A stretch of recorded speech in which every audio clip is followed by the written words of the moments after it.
Well, everybody, we have been going through Spain for the last 5 days. We've been in 5 different cities, starting in Barcelona, Zaragoza, Madrid, Cordoba, and now Seville. And we are leaving in a couple of hours to go to Lisbon, where we're going to spend two nights. And the morning of after the second night, we're going to start our trek.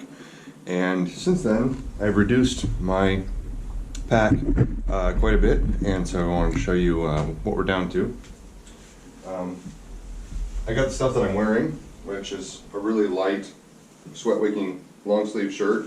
I chose long sleeves to keep the sun off. I've got another one identical to it, and then I've got these two tie-dye t-shirts.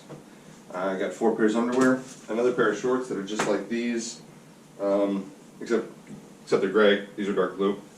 I've got a little pack with electronic stuff and some spare shoelaces, USB cables, extra tips for my hiking poles.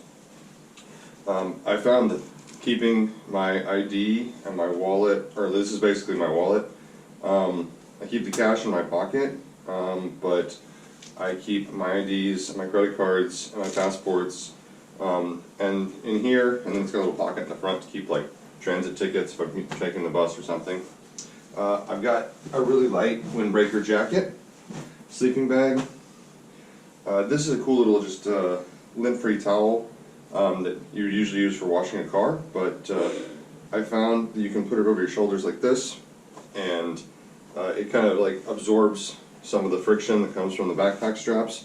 Also, if you get it wet, it'll hold a considerable amount of water, and as that water evaporates, it cools you off really nicely. Got a backup belt. Sandals for wearing around town after we finish our daily hike.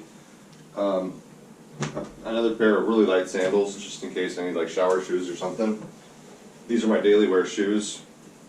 My Keens, they've been holding up really well. This is my like bathing towel. It's just highly absorbent. Got my water bladder. Got my recharging pack. A couple of knee braces and a couple of ankle braces and some socks. And that is, I don't know, less than half, I think. Now, I am still taking my Nikon camera with me, and my cell phone, and of course the GoPro. It's, all that stuff together is like another 2 pounds, but another kilo, but it's well worth it. Anyway, we are so ready to start going, and I hope to see some of you on the trail. Bye.